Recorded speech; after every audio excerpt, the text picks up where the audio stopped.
My name is Karen. I'm a 25-year-old employee. My grandfather, who raised me, passed away 6 months ago. Today is the day when the lawyer will open my grandfather's will. That's why I was visiting my grandfather's house with my sister Susan, who is 4 years older and is my only family. Our parents passed away in an accident 20 years ago, and since then, we were raised by our grandparents. Since my grandmother passed away from an illness a few years ago, my grandfather's spirits have been declining year by year, and he became frequently ill. Out of concern, I lived in an apartment near my grandfather's house and often went back to check on him. "You're a grown woman. It's unbecoming to keep coming back home," my grandfather would say, but he would always laugh cheerfully nonetheless. Then one day, as I went to visit like I usually did, I found my grandfather lying in pain at the entrance. In a panic, I called the ambulance. But my grandfather passed away just like that. "Hey, what are you daydreaming for? At least prepare some tea." My sister's voice brought me back to reality. "Right, the lawyer will be here soon." I responded and headed to the kitchen. Taking a quick glance, I saw my sister lazily stretching out her legs on the mat and yawning. I could still smell my sister's strong perfume, even in the kitchen a bit away, and I made a face. "She's same as always," I murmured under my breath, placing the kettle on the stove. My sister has always been the type to only care about herself. Once she hit her teens, she started dyeing her hair as if it were natural.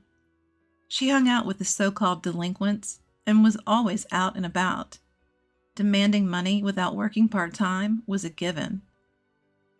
Even when she caused trouble and our grandparents had to apologize on her behalf, she was unperturbed. I, being the quiet one, often had to deal with the fallout. She doesn't seem to have changed much, even after becoming an adult. She doesn't have a stable job and seems to just be drifting around while working part-time. I knew she had been asking our grandfather for money whenever I wasn't around. It was easy to imagine that she would have found this all too troublesome if it weren't for the inheritance. "Ah, you must be the lawyer. Thanks for coming today." I heard my sister's high-pitched, formal voice indicating that the lawyer had arrived. I hurriedly placed tea leaves into the teapot and headed towards the entrance. "Thank you for coming today." I had met the lawyer at the funeral. His eyes were as kind as my grandfather's. A lawyer's badge shone brightly on his chest. After offering incense in front of my grandfather's portrait, he took a sip of the tea I served, and then took out my grandfather's will. It was entrusted to him by my grandfather while he was still alive. The content was as follows. My elder sister Susan was to inherit $20 million in cash. And I, the younger daughter, was to inherit this house and the land it sits on. Upon hearing this, my sister burst out laughing. $20 million in cash for the elder daughter? And only an old house for the younger one? How hilarious! It's just right for someone as plain as you. It's not just the house. There's also the land, I retorted, to which my sister laughed snidely. The value of this land in such a godforsaken place is hardly surprising. I would have preferred cash. I guess Grandpa must have had a soft spot for me after all. I can't deny that I am a bit shocked. I suppose my grandfather wanted me to protect his beloved house and land where he spent his life with my grandmother. Huh, a house and land. That's pretty awesome, isn't it? Brian, my boyfriend, exclaimed in surprise after hearing my story. I shook my head, implying it's not as great as it sounds. Not really. My sister inherited $20 million in cash. That's more impressive. I felt a sense of emptiness saying it out loud. Even though I was being modest, verbalizing it felt like an acknowledgement. Wow, beautiful. And have money now? She's the more. The better victory. I shot Brian a side glance for his insensitive comment. Realizing his gaffe, he joked. Your comfort means more to me than money, Karen. Brian has been my boyfriend since I started working. We met at a social event, and being of the same age, we clicked well. I've introduced him to my grandfather and my sister. While he hasn't proposed yet, I have been considering marriage. Today was our first date in a while, and I ended up telling Brian about my inheritance. I suppose it was because I thought he would become my husband someday. I had no idea I would come to regret this. A few days later, I was visiting the family home I had inherited from my grandfather. I had intended to clean and sort out my grandfather's belongings. The property was large, but the house was modest. I figured I could manage it on my own. I looked around the house and pondered. It's close to my workplace. Maybe I should move here. Living here leisurely with a cat doesn't sound too bad. There would be no rent to pay, and while there might be maintenance costs for deterioration, I have been working hard and saving, so it shouldn't be a problem. Maybe someday with Brian.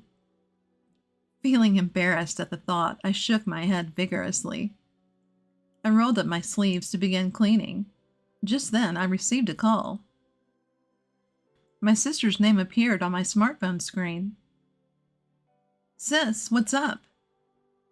Hey, Karen. Having fun all by yourself in that old house? My sister seemed to be drunk. She always had a unique way of extending her words, but today it was particularly bad. Sis, you're drinking, aren't you? It's still afternoon. I pointed out with a sigh, to which she exaggeratedly sighed back. Oh, you're such a Miss Goody Two-Shoes.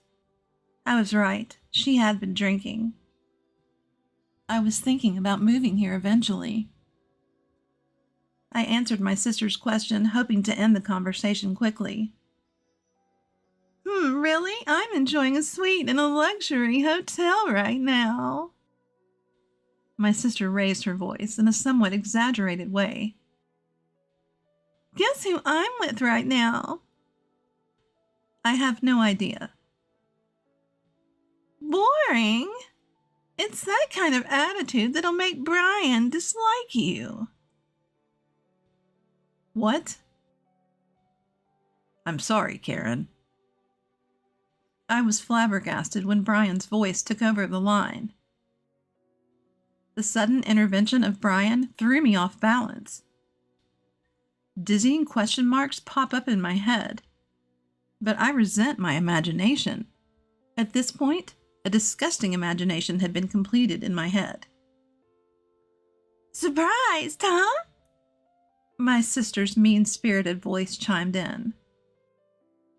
Ever since you introduced him to me, I thought Brian was quite a catch.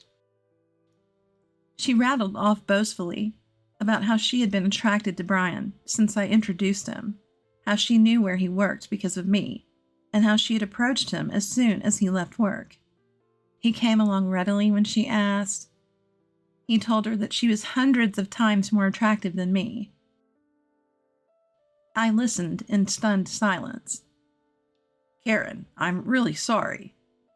The next voice I heard was Brian's again. Tell me it's a mistake. As I tried to utter words that wouldn't come, he spoke again. As a man, I had to take this opportunity. What? I do feel bad about it, but come on, it's impossible to resist a beautiful woman who has $20 million, right? The way he spoke, as if asking me to understand, drained my emotions away. I felt a cold sensation, like my blood was being drained from me. You know what? I don't need a man like you. At my words, I could hear my sister laughing uproariously in the background. The voice on the phone changed back to my sister, Well, that's how it is. And from now on, let's not consider ourselves sisters, okay?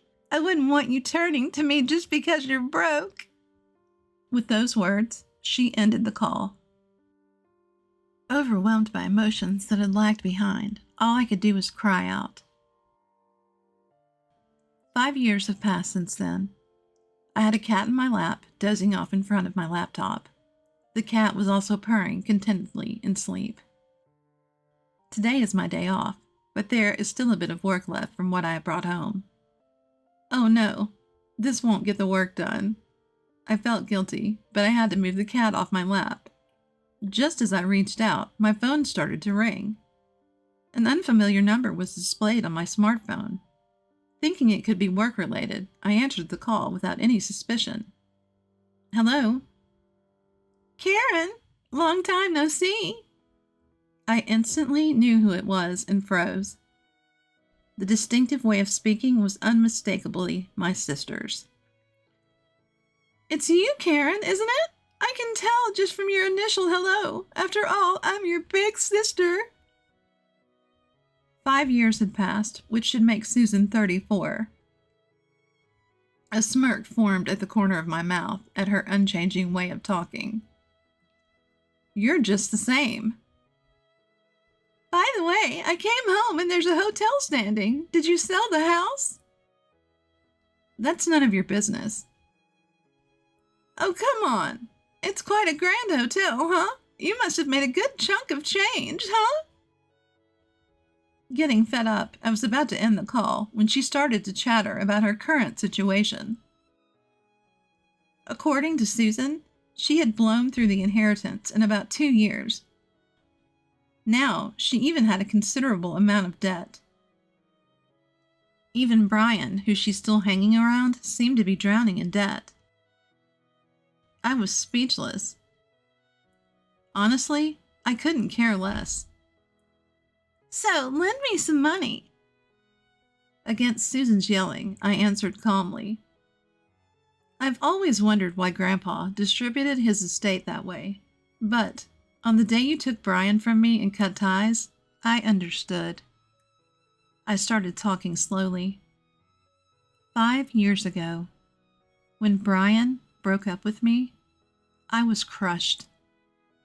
After crying my heart out, I sat dazed in my room, staring into space. I'm such a fool. As I murmured this, large tears began to spill again. My gaze fell on a painting I had made as a child and had gifted to my grandfather. He had framed it and kept it hanging lovingly. Rising unsteadily, I picked up the painting. Grandpa. When the feelings of nostalgia and loneliness welled up and tears started to come, I felt something drop from the back of the frame. Picking it up, I saw it was a fresh sheet of notepaper addressed to me. I remembered how when I was little, I used to stick notes on the back of this frame and exchange secret messages with my grandfather. It was like a family journal, really. Knowing that I was to inherit the house, he probably figured I'd find this note. I'm glad I noticed.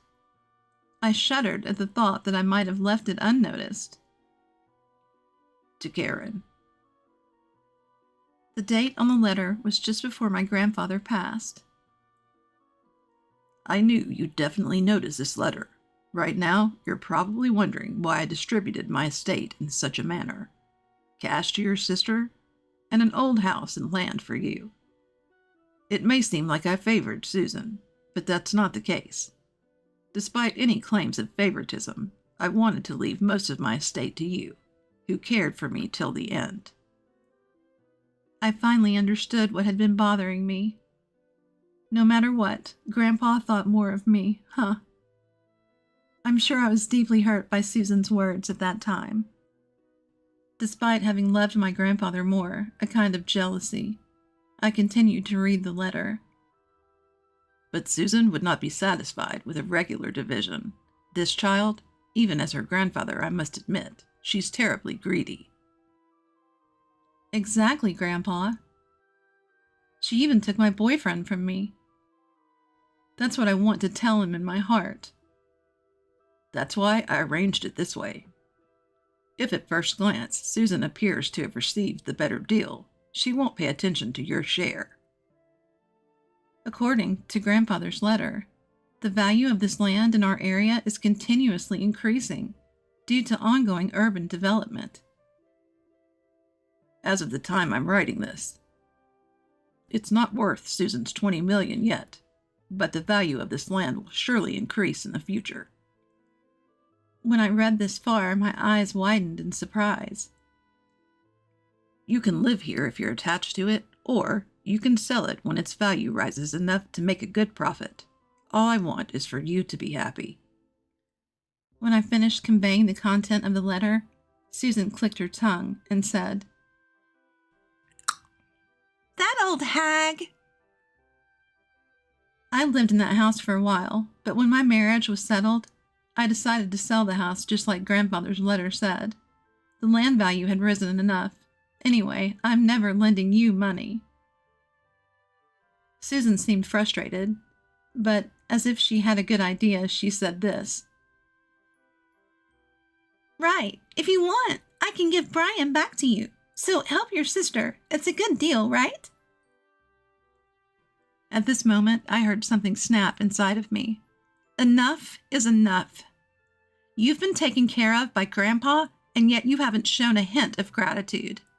I despise you for that, and you're not my sister anymore. And besides, I'm already married. I don't need Brian, and I don't even want to see his face. Stay out of my life for good. I said what I needed to say and hung up. I quickly set up call blocking, and my cat on my lap was cowering on the bed. I quickly picked up my cat and said, "I'm sorry."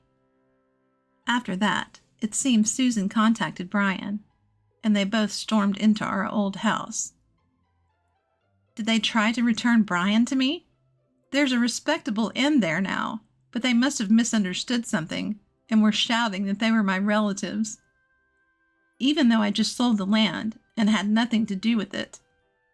It's simple for those two. I sold the land and an inn was built, equals I must be the owner of the inn. Of course, the staff reported to the police.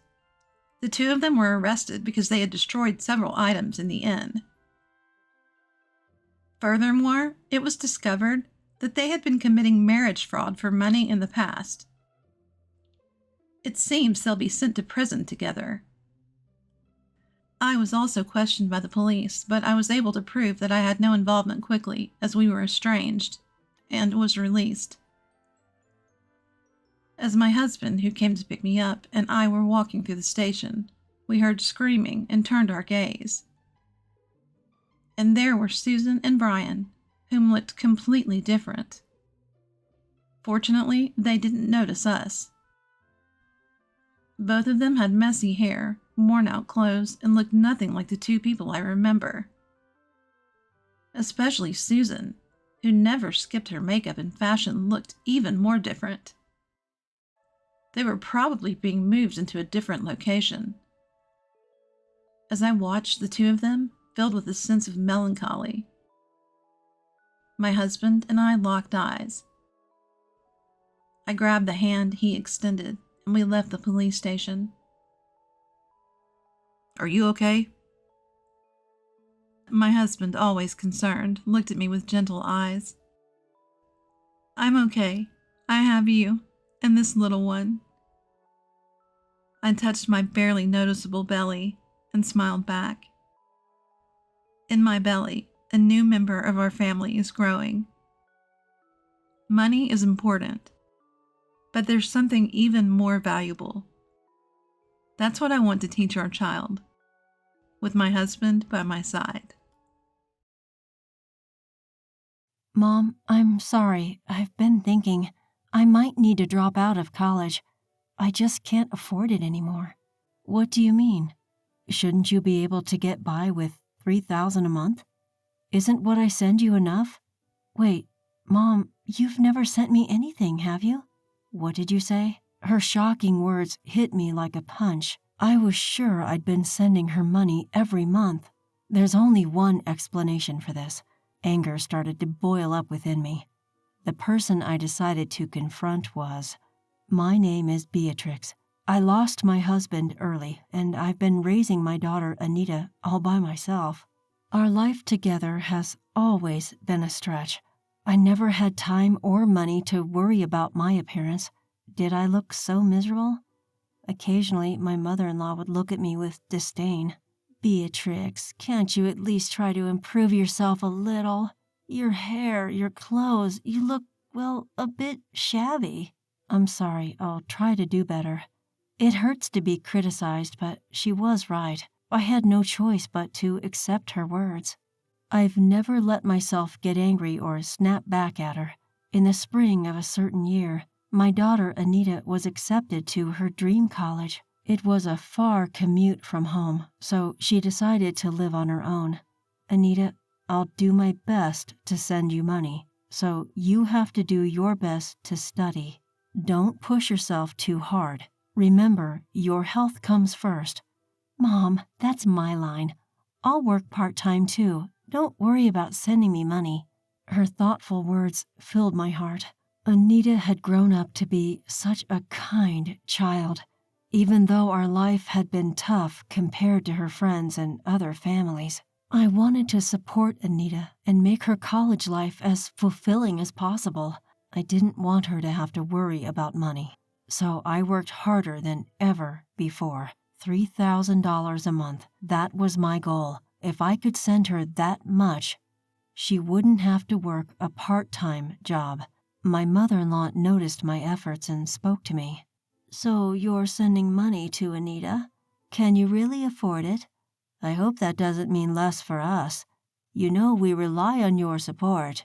I had always been grateful to my father-in-law when he was alive, and after his death, I continued to support my in-laws out of gratitude.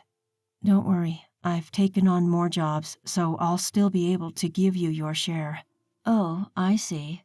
That's fine then." After losing my husband, my income was unstable, and I guess my mother-in-law was worried. I understood her concern, so I never thought about reducing my contribution to my in-laws. Supporting my in-laws and sending money to Anita, it was more than $3,000 in total. Still, I managed to send it all, even if it meant cutting back on my own food and clothing expenses. Working all day and night was tough, but the messages from Anita always encouraged me. "Mom, I've made friends. Mom, there's this weird professor, but the class is so interesting. Mom, I didn't do well in class today and got scolded, but I'll keep trying." Reading such an innocent message from Anita, I could sense she was enjoying her college life. Any exhaustion I felt just blew away. I felt proud of myself, believing that my hard work was for her happiness. But over time, messages from Anita became less and less frequent. A few months later, her cheerful messages had stopped completely. Whenever I reached out with worry, she would only respond with a short, "I'm okay." Could it be that she was having so much fun at college that she had forgotten about her mother? Or maybe she had found a boyfriend and was focusing only on him. One day when I was brooding over such thoughts, suddenly my phone rang. It was Anita. "Hello, Anita? What's up? You called suddenly." It was unusual for her to call. Maybe it was because we always had face-to-face conversations at home, but Anita rarely called, even after she started living alone in college. Most of her contact with me was through text messages. "Yeah, I'm sorry, Mom. What happened? Is there something wrong?" Anita sounded down. I could tell something was wrong, so I focused on her voice coming from my smartphone. I ran out of money. I'm thinking maybe I should quit college." "What?" Anita's words were so unexpected that I couldn't help raising my voice. "What do you mean you're out of money?" "I'm sorry, I tried my best." Anita's voice was trembling as if she was about to cry. I had been sending her $3,000 every month, without fail. It wasn't enough for luxury, but she shouldn't be struggling to the point of having to quit college. She was also supposed to be working part-time. I never imagined that she would say she was out of money. Could she have gotten involved with some bad friends and skipped studying to spend all her money? I thought about it for a moment, then shook my head. That's not like Anita. Anita, it's okay. Take a deep breath and tell me what happened. Yeah, I was trying to make ends meet with rent, groceries, and what I made from my part-time job. I had to dip into my savings, and now that's all gone too. I'm sorry, Mom. I'm really sorry. Hold on a second. What about the money I send you every month? That should cover your rent and living expenses, right? No matter how I thought about it, the math didn't add up. If she was spending her salary and my remittances and even had to touch her savings, something was seriously wrong. But from her tone, she didn't seem to be lying. When I asked her, Anita seemed confused. But Mom, you never sent me any money, did you? What did you just say? Anita's words were so shocking that I found myself shouting again. That's impossible. I've been sending you $3,000 every month. Did you check properly? Are you sure there's no money in your account? There's nothing. I've been keeping a close eye on my banking card. If you'd sent me that much money, I definitely would have noticed. The shock hit me like a punch to the head, making me feel dizzy. It was clear that Anita hadn't been receiving the money, and it was causing her a lot of trouble. You don't need to drop out of college. I'll send the money right away, so don't worry. Do you have something to eat today? Are you okay? You're not getting sick, are you? I'm fine. I switched to a job where I get meals, and my friends have been worried about me. They've been sharing some food with me. That's great. You have good friends. We need to thank them next time. But, Mom, you're already having a hard time. I don't want you to struggle anymore because of me. So, that's why you didn't tell me until the situation got this critical. Thank you, but listen, for me, seeing you in such a difficult situation is much worse, so please, leave the rest to me. With that, Anita finally let out her emotions and started crying. I wondered when was the last time I heard her cry like this. After comforting Anita and hanging up the phone, I immediately took action. Driven by a growing anger, I decided to confront my mother-in-law, who lived nearby. Oh my, what's the matter, Beatrix? Showing up without a call? How rude. Never mind that. What have you been doing with the money I've been giving you each month? What? That money, of course, is for living expenses.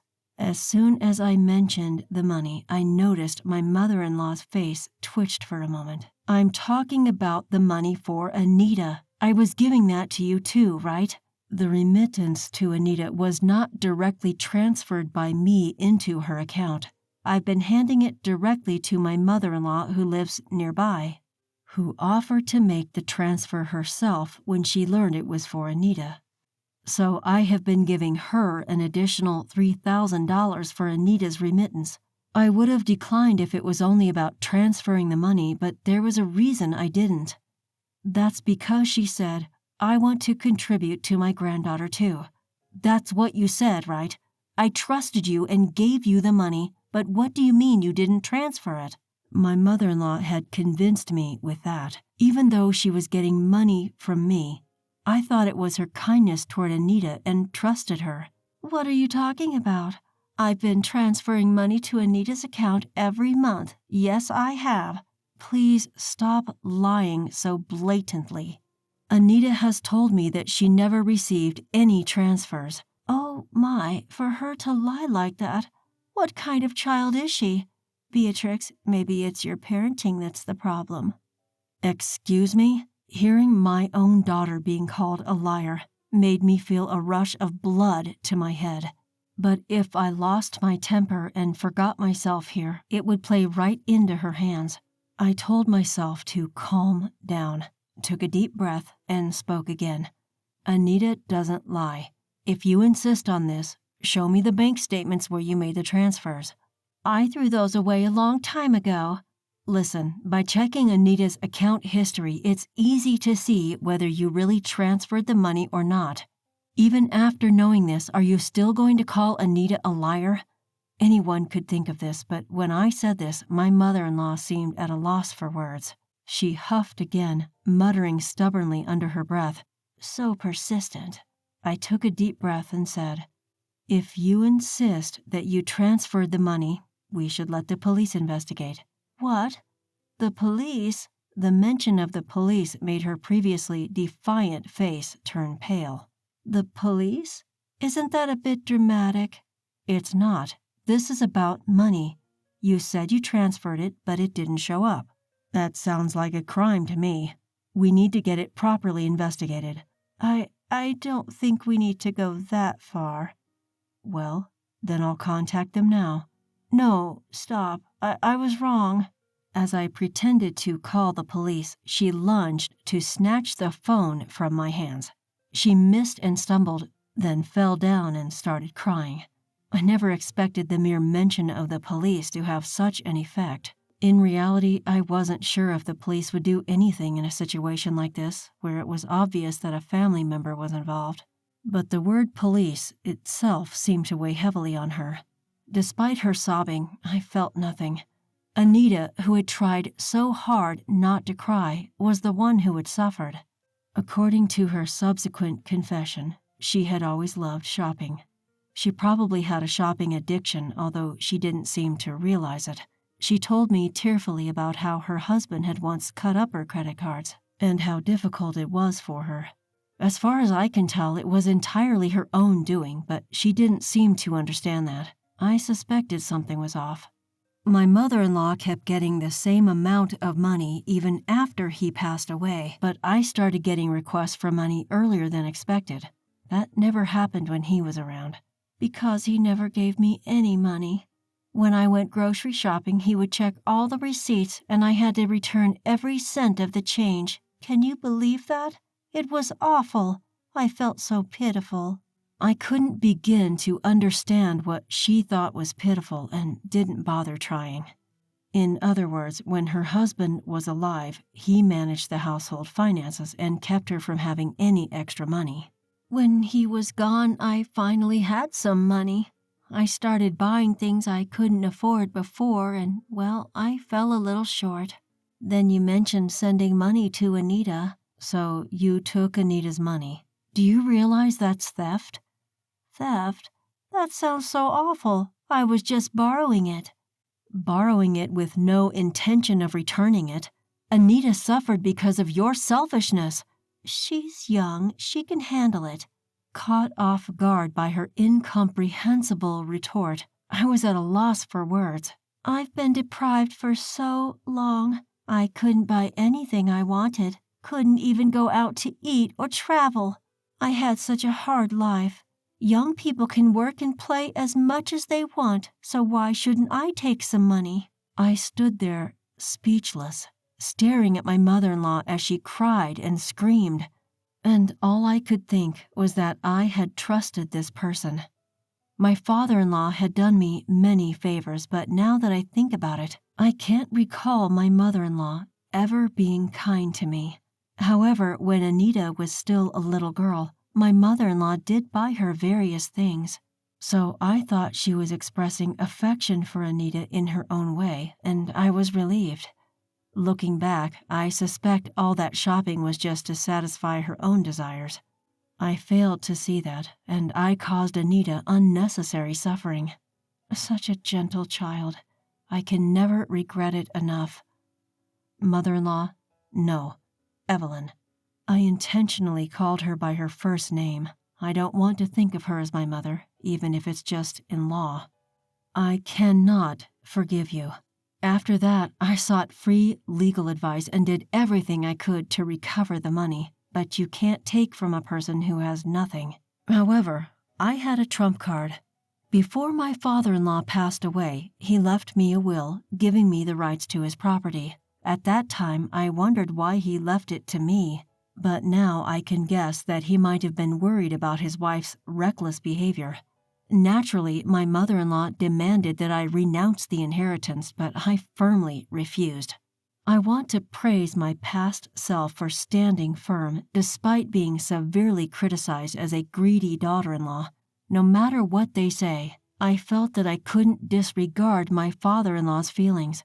I didn't know the reason or the circumstances, but maybe I felt something. So technically, the house and the land are mine, and my mother-in-law is just living there rent-free. I decided to sell the house. That meant the parasitic mother-in-law living there was in the way. So I contacted my mother-in-law's parents. This contact information was secretly given to me by my father-in-law, just in case. I really admire my father-in-law's foresight. That's why it's such a shame he didn't have a good eye for women. I knew that my mother-in-law had always hated her own family, but the reason became clear when I contacted them. They were a traditional farming family with strong tendencies towards male chauvinism. A stranger like me called, and they listened with a suspicious attitude, but they gladly agreed to take in my mother-in-law. It seemed like they wanted free labor. The conversation progressed quickly, and one day, out of the blue, her family came to pick her up, an event that my mother-in-law couldn't have predicted. I'll never forget the color draining from her face when I took her brother, who came to pick her up, to her house. Now, my mother-in-law is doing tough farm work under strict supervision. She can't even go shopping at the supermarket, let alone squander money, and she seems to be living a life without touching money at all. Due to the stress, she seems to have aged quickly and is working every day as a wrinkled, frail, ghost-like figure with white hair. Looking at the recent bank statement of the money I just transferred to Anita, I smiled, thinking that if I saw her at night, I might scream. The house sold easily. It wasn't in a particularly good location, but once I decided I was okay with selling it for a low price, a buyer came forward immediately. The amount was enough to recoup the money wasted by my mother-in-law. I used that money without hesitation for my living expenses, and I send Anita the money I earn from working. It's all money, but somehow the money I got from selling the house feels tainted, and I didn't like that. I've transferred this month's money, just now. With that thought, I quickly texted Anita.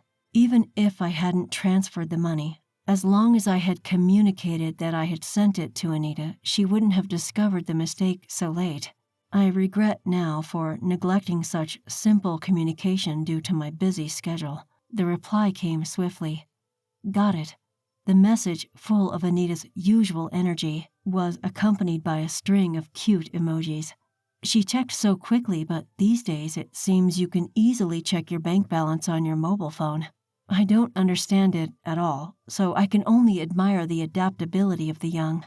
Since then, Anita started sending messages frequently again. With the money reliably reaching her, her life must have become stable. It's clear from her texts that she's energetically continuing college without quitting. While I was feeling pleased, another message arrived from Anita. Looking at it, my eyes widened and I broke into a grin. Mom, there's someone I want you to meet. I didn't expect this day to come. It was all worth it. I can't sit around. I need to prepare something good. I changed my plan and headed to a high-end supermarket I don't usually go to. Since I no longer have to send money to my mother-in-law, there's a bit more wiggle room in my life. I've even been able to quit a few of the jobs I was juggling. I wonder what kind of food my daughter's partner likes. With a bit of premature speculation, I laughed. In the near future, I plan to invite the fresh-faced couple to our home and treat them with the best hospitality I can muster. I don't plan on relying on someone who hasn't even gotten married past 30.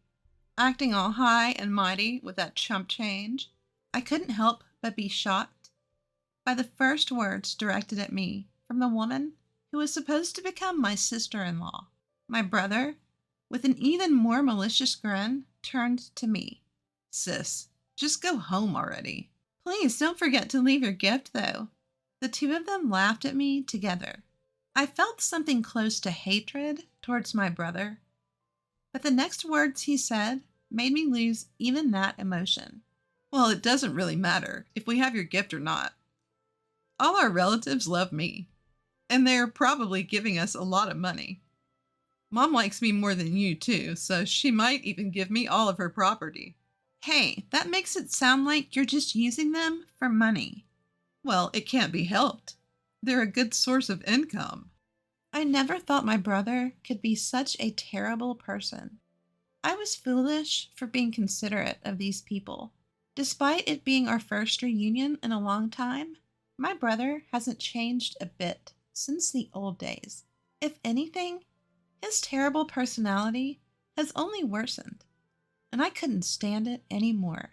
I reached my limit and left the waiting room while the two of them laughed together. My name is Emma. I'm 32 years old. I work for a foreign cosmetics company. After graduating from college, I worked for another company, but I was lucky enough to be headhunted by my current company and changed jobs. The people I work with are ambitious, and I work tirelessly every day while receiving constant motivation.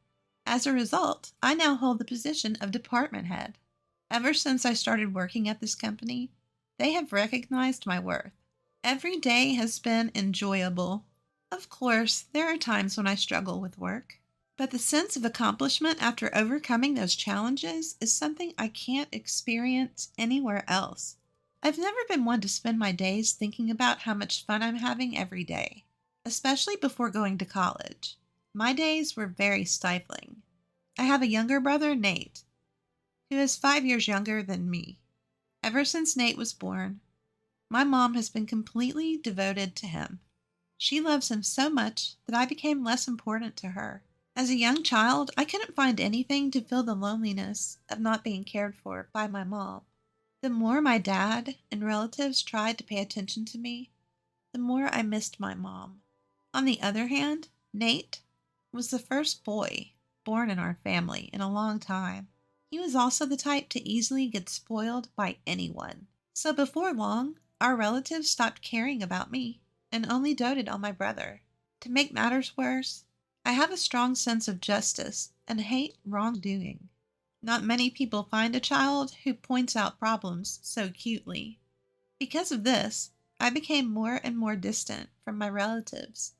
The worst part was Nate's personality. Having been pampered by my mom and relatives, Nate grew into someone who couldn't be satisfied unless he was the center of attention and knew exactly how to behave to get it. You could say he was skillful and good at getting by in life, but you could also say he was manipulative. I couldn't get along well with such a brother. Nate often got into fights, and my mom always defended him. I started to lose my sense of purpose. Not just my mom, but my relatives also started favoring Nate, and I began to feel uncomfortable whenever our family gathered. Seeing me like this, Nate would say, "Why don't you go to the other room, sis?" He had a smiling face, but he was giving me a look that didn't allow any objections. At that time, Nate was in the first grade of elementary school. If something bothered him, he wouldn't hesitate to lie and make me look like the bad guy. I had long lost my position as the older sister. When my brother said that, I had no choice but to leave. But what hurt more than being treated like an intruder by my brother was the way my mother and relatives acted.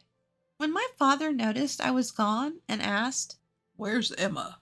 the relatives just shook their heads, and my mother said, "I don't know." Then Nate jumped in. Speaking of which, the other day, My mother and the relatives listened with great interest to his story, as if I never existed. It was so heartbreaking. Nothing changed, even when I wasn't around. At times like that, only my father's sister, Aunt Ava, worried about me. "Here you are. Don't you want to go back to the others? Or do you not want to?" As I cried quietly, sad and frustrated, my aunt sat down next to me, without me noticing. She gently stroked my back as I buried my face in her lap. When I couldn't say anything, my aunt began to speak softly. "I kind of understand how you feel, Emma. Maybe it's because I'm an older sister, too. Ever since my brother was born, he was the one who got all the attention. And you know how our relatives are, mostly women, right? So they really spoil the boys. I always thought it was unfair. You too, Aunt Ava? I was surprised. My aunt was always cheerful and in charge at family gatherings, and I never would have thought she felt that way. My aunt smiled gently in response to my question. Yes, when I was a kid. I was so jealous of my brother all the time. But he wasn't very talkative, so he wasn't always the center of attention like Nate. I think you must be feeling much worse than I did. Aunt Ava said this while gently stroking my head. I hadn't had my head patted like this in so long, and I felt a mix of emotions, happiness and embarrassment for letting her see how weak I felt. Our family has strong ties, you know.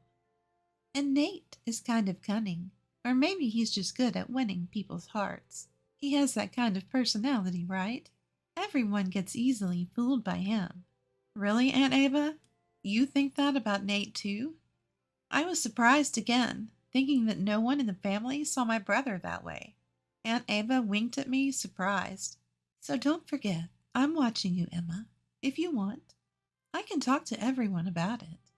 No, it's okay. Just knowing that you're watching me is enough to make me happy. All right, I understand. But if there's anything you want me to hear, I'll listen. You can always rely on me. After that, I looked forward to seeing my aunt at family gatherings. Even now that I've moved away, I still keep in touch with her regularly. The only other contact I have is the occasional email from my father with updates. Since I rarely go home, I don't know much about my family and relatives' current situation, so I never expected to get this kind of news from my father. Nate is getting married. Right now, I don't have a partner. One by one, my friends are getting married, and lately, even my coworkers are in a marriage rush. At a time when I was feeling a bit anxious, I got the unexpected news of my younger brother's wedding. Even though I'm not unhappy with my current life, I felt down. Then Nate contacted me, adding insult to injury. Hey sis, long time no see. I'm getting married, and my fiancée is already pregnant.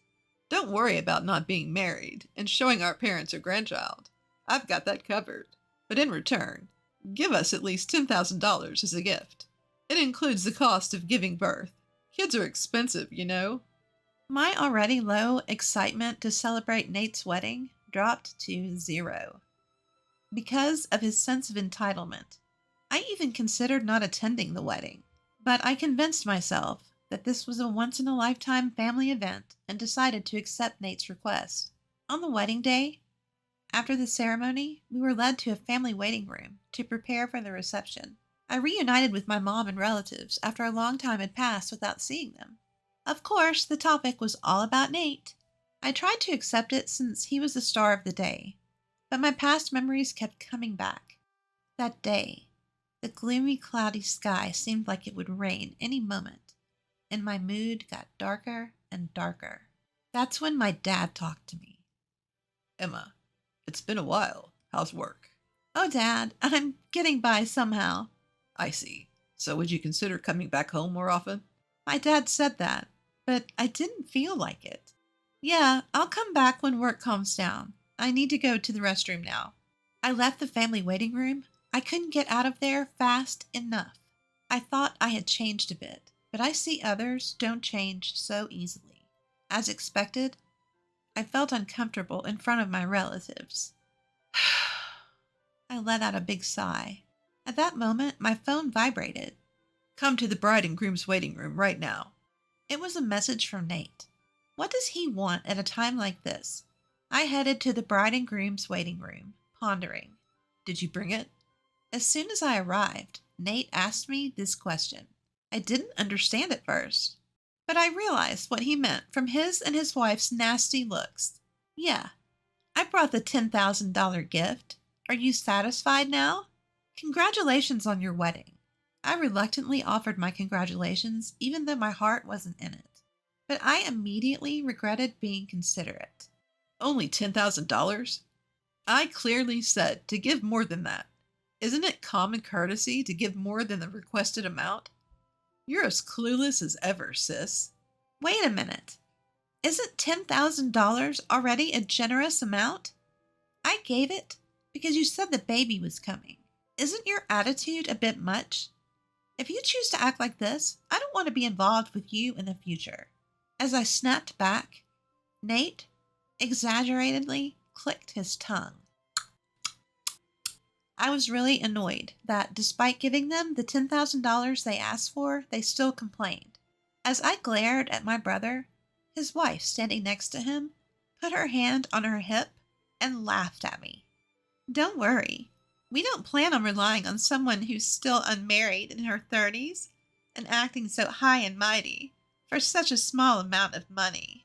I couldn't help but be shocked by the first words directed at me by the woman who was supposed to be my sister-in-law. Nate also gave me a malicious grin. Yeah, just take your gift and leave. "Make sure you leave the gift money." The two of them laughed at me together. I felt a strong hatred for my brother and his wife, but Nate's next words made me lose that feeling. "Well, even without your gift, we'll be fine. All our relatives love me. I'm sure they gave us a lot of money. Mom likes me more than you, too. She might even give me her entire fortune." Wait, that makes it sound like you're just using them for money. Well, it's true. That's why we invited fewer friends and more relatives. I never thought my brother could be such a terrible person. I couldn't help but be shocked by Nate and his wife, who seemed to find it amusing that he viewed our relatives and even our mother like that. I was stupid for worrying about them. I was disgusted by my brother, who hadn't changed at all since we were kids and had only gotten worse.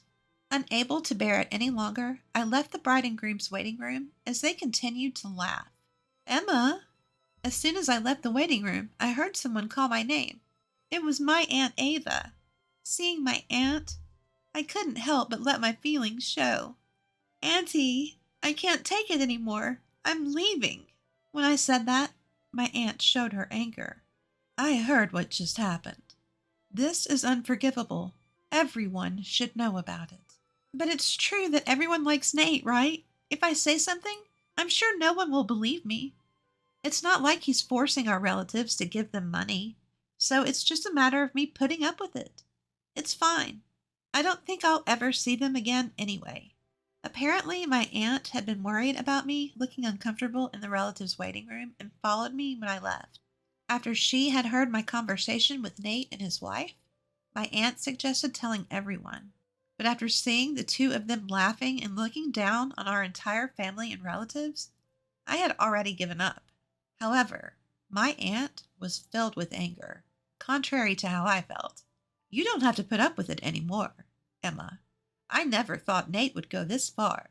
There's still time. Let's confront them together and reveal everything. If anyone still supports Nate after that, then they can be their source of money or whatever else they want." Encouraged by my aunt's words, I decided to face the situation and returned to the family room with her. Surprisingly, my mother's brother, Uncle John, believed my story right away. "Actually, there have been some bad rumors about him at the company. I didn't want to doubt my nephew, and I thought it was natural for the business to have some bad times. But after hearing Emma's story, it all makes sense. I guess I was only considered valuable as long as I was paying him." Uncle John runs a company, and Nate works there. It seems Nate has been taking advantage of his position as the president's nephew and doing whatever he pleases. Because Uncle John is the company's president, our relatives respect him. When he acknowledged my story, everyone started to believe me one by one. "There's no way Nate could be like that."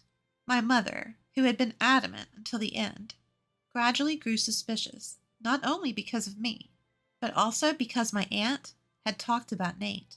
My mother, who had been asked for hundreds of thousands of dollars for wedding and childbirth expenses, seemed to have her doubts and eventually accepted our story. My father, who seemed to have believed me from the beginning, was radiating with anger. At that moment, when all the relatives finally listened to me and my aunt, my father spoke up. "I'm sorry for our son. We must have raised him wrong. Let's all go home today. He doesn't deserve to be celebrated." With those words from my father, my mother and all the relatives decided not to attend the wedding reception.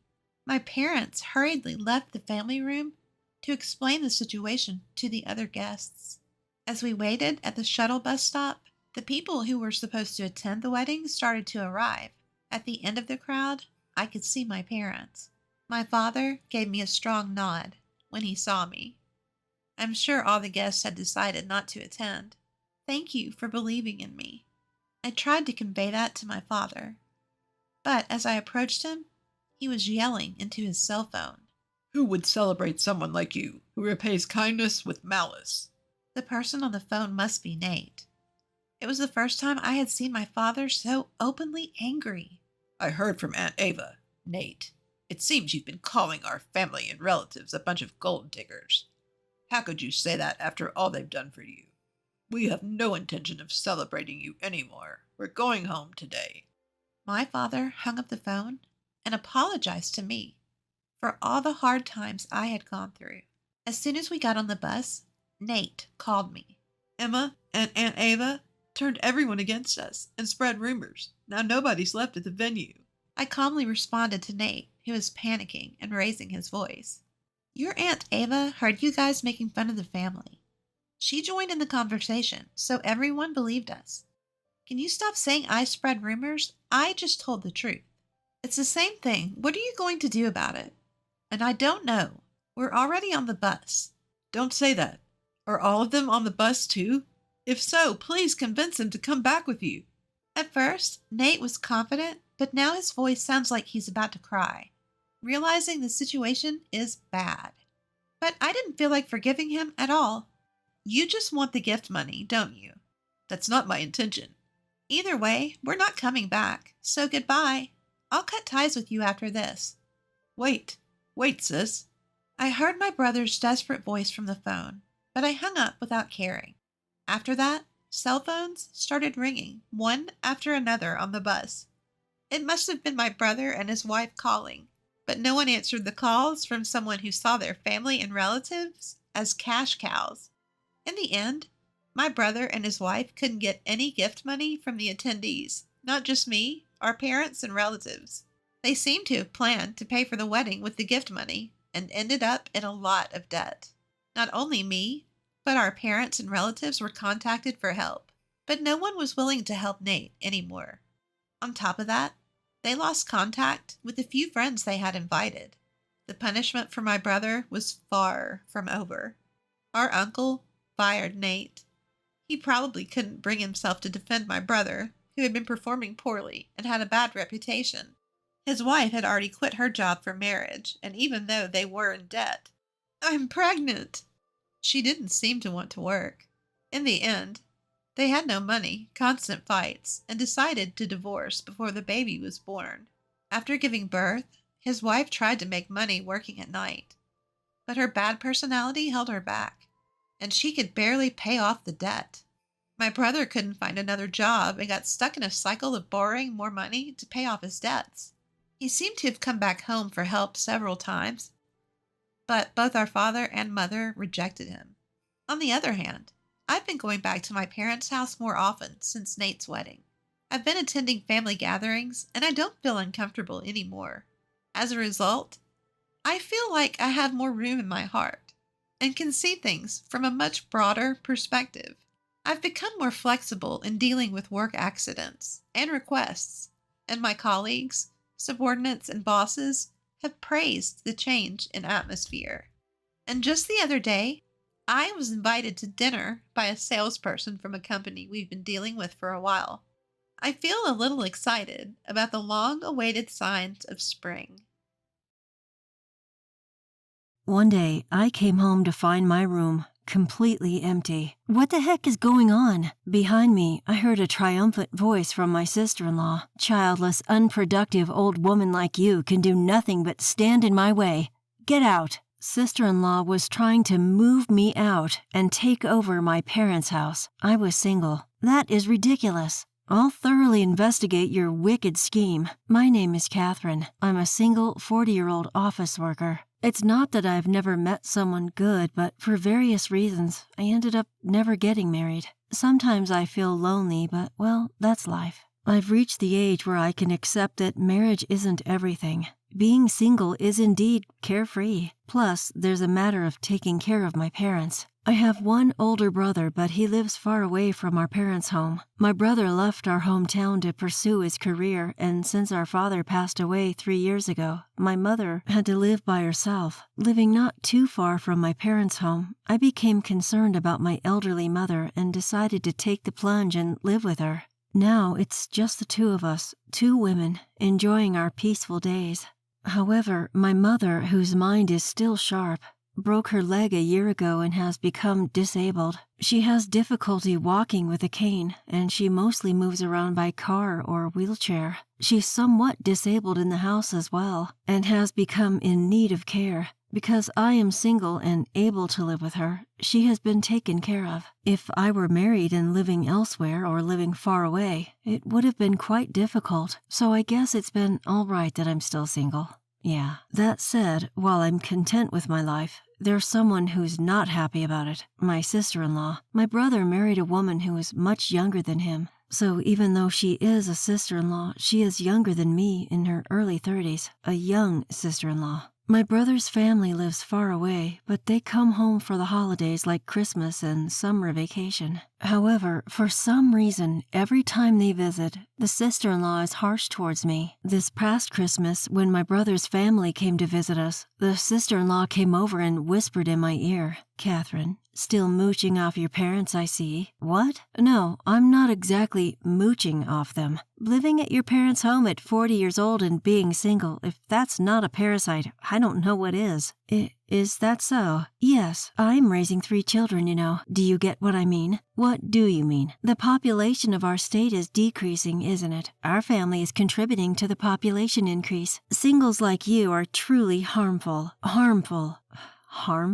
Do you enjoy decreasing the population? Is there any point in being born if you're going to be single for life? She goes that far. At least have a child or something. What she said struck a chord within me. Although I am single due to various reasons, there was a man I wanted to marry. But there was a bit of a problem with my body. Simply put, I can't have children. He asked me to be in a relationship with him, and since he had an intent for the future together from the beginning, I laid out everything on the table for him since day one. He said, "I just want to be with you, even if we don't have kids. As long as we're together, I'll be happy." So I agreed to date him. But marriage turned out to be more than just the 2 of us. The trials and dramas we went through ultimately led me to stay single. The appalling words of my sister-in-law left me speechless. And yet, she had the audacity to take advantage of me financially. We have 3 kids, you know. Be fair with your Christmas gifts. We expect them to be generous. We expect you to gift us some money as a kindergarten enrollment celebration, and it's gonna be at least for $1,000. You're not so poor that you can't afford that, right, Auntie?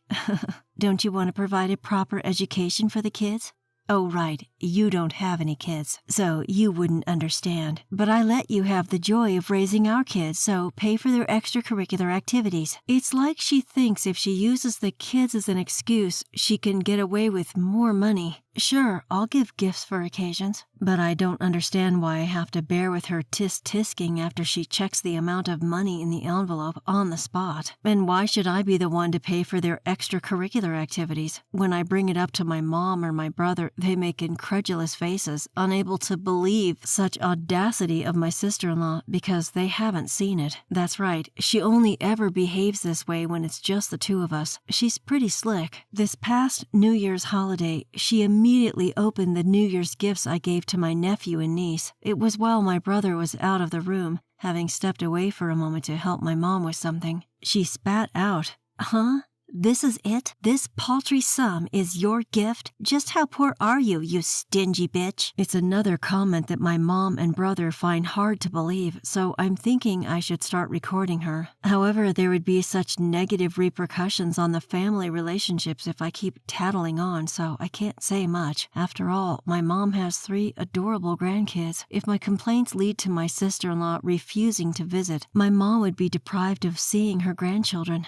That would be too sad for my mom, so I just need to be quiet. If I can just dismiss her harsh remarks, everything will settle down. That's what I thought, until the situation completely changed one day. It was a weekday when my sister came over. It was during the week, so my brother was at work and I was working from home. My mom was at a senior daycare center. The kids were at the daycare and they were going to their maternal grandparents straight after. My sister-in-law was visiting me alone. I was wondering why she was here on such an unusual day. Then she got right down to business. You know, I've been thinking that we should move in here. Excuse me? Talk about a bolt from the blue. What on earth is she trying to say? You mean move in? That's what I said. We've been thinking of moving in here. Who's we? Our family. Where exactly? Don't make me repeat myself. Into this house. Why? Because I'm pregnant with our 4th child. What? In my brother's family, they already have 3 kids. The oldest is in early elementary school, the middle one is a kindergartner, and the youngest just started preschool. Even though they already have 3 kids, they're having a 4th. I can't help but be impressed. However, they currently live near the sister-in-law's parents' house, so they probably get help with the kids like today. If so, what's the advantage of moving over here? John's gonna be transferred here, that's why. John is my brother. Oh, I remember my brother mentioning something like that. Apparently a branch office is going to open here in our hometown. Who wants to go to the branch office?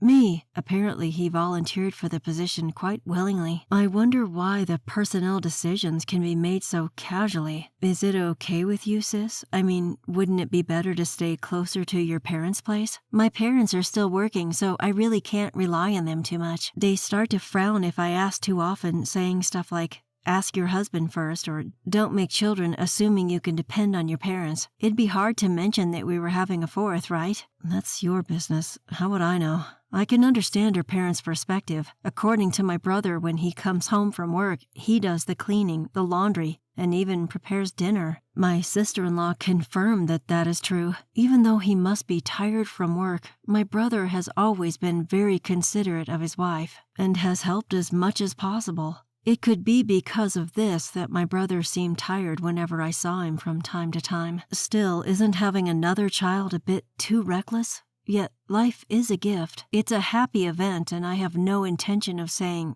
why not just stop having kids? But why are they planning on moving in with us? I must have looked puzzled. My sister-in-law continued. It's a hassle to deal with my parents, and where we live now is just too remote from everything and too inconvenient. So instead of letting John live and work by himself here, we thought it would be nice for all of us to move in. Well, there are a lot of daycares for kids here, right? So, Catherine, could you please move out soon? Excuse me? Once again, I'm taken aback. What the heck is my sister-in-law saying, for God's sake? As far as moving in, let's discuss that with my mother and brother, but why should I be the one to move out? Think about it. We're going to be a family of 6 soon, right? That's true. So isn't this house going to be too small? Well, that's true. Well, I suppose so. That's why I'm telling you to get out. No, I don't understand what you mean. Having 6 in the family is a lot, but it's not impossible for 8 of us to live together, including my mom and myself. Of course, when the kids grow up, it's impossible for all of them to live in an individual room, but I didn't think there was any point in worrying that far ahead. My sister-in-law, annoyed by my increasing confusion, raised her voice. I mean, come on. You're in the way. You, an old woman, can't even have kids. For our sake, get out. What? Oh, and don't move too far away, okay? You're still going to have to look after our kids. What? After ranting, she added, get out of here soon, and then went home. This needs a family meeting, yeah. That night, I told my mom about what Susan had said and called my brother. My brother told me that he'd arrange a separate house for his family. Sure, I've been traveling a lot for work, and I think it's been tough on Susan. That's why we were living near her parents' home in good old Nebraska. But is she really so bothered by the countryside? On the other end of the phone, my brother sounded confused. There was still something that was perplexing, but her idea of moving into our home was temporarily dropped. Well, that was supposed to be the case. One day, after a stretch of working from home, I went into the office for the first time in a while. My mom was away from home, staying overnight at the daycare. Exhausted from work, I came home to get stunned. What? My room? Everything's gone. Believe it or not, my room was empty. All of my belongings were gone. What is this? What's going on? This was undeniably my own home, yet my room was missing. To be precise, my stuff was missing. Where are all my favorite things? I threw them away. All of them. I was screaming in shock when a sudden voice came from behind me, making my heart skip a beat. When I turned around, there was Susan. Susan, what are you doing here so late? Shut up, you'll wake the kids. What? The 3 kids are here? Until the beds arrive tomorrow, they're sleeping on the living room couch. I rushed into the living room where my nephews and niece were sound asleep. What's going on? Looking at me, completely stunned and at a loss for words, Susan laughed and said, "You wouldn't leave the house, so I had to resort to drastic measures. I'm not leaving. I've already talked to my brother about this. Do you think you can just do whatever you want? Don't you have any idea how many people you're inconveniencing?" Who's the one doing whatever they want here? I'm the one inconvenienced. I really wanted to get those words out of my mouth, but I held my tongue because the kids were asleep. My sister-in-law, Susan, ignores my considerations and loudly declares, "Who cares what your mother or brother says? If you move out and our family moves in, those 2 wouldn't oppose this idea for sure." What happened to my stuff? I had a junk removal service take it all away. No way. Did she really throw out all of my precious things, including my photo albums? This is unbelievable. Come on, if you understand, then get out. Wait, no arguing. I tried to resist, but she's younger and stronger than me. Overpowered, I was thrown out of the house, right there. It was at night, and making a fuss wouldn't do me any good. She ignored the doorbells and the phone calls as well. With no other choice, I spent the night at a no-frills hotel. The next day, I took a day off from work and rushed home. As I was about to unlock the door and enter the house, Susan came out faster. "Oh, Susan, I tried to contact my brother but couldn't reach him. Let's talk anyway. My husband is on a long business trip abroad. The time difference makes it hard to get in touch with him, you know. I was about to leave, so make sure you look after my kids." Susan! Leaving me in shock, she left quickly. She was all dressed up and everything. With no other choice, I looked after the 3 kids and had a bitter expression when I welcomed my mom home in the evening. "Mom, isn't this a bit much?" "Yes, it's a bit much to ignore John's opinions and be so forceful. Leaving the 3 kids and going out is unbelievable. If she wanted to leave the kids with someone, her own parents would be the best option. Yes, what are the real benefits of living here?" Speaking of which, she went out quite dressed up. Really? There might be a clue in that. Agreeing with my mother's words, I immediately requested an investigation from a private detective. A month later, I now live in a 1-bedroom apartment as a temporary residence, which I had to find in a fluster. My room in my parents' house has been completely remodeled by Susan, and it's nowhere near what it used to be. John was furious, saying, "Don't do as you please," but she seemed to argue that once they moved in, it'd be their place. And she also seemed to say things like, "You're often away from work, aren't you? I thought it'd be nice for the family to stay together, so I came along. Raising children is really hard.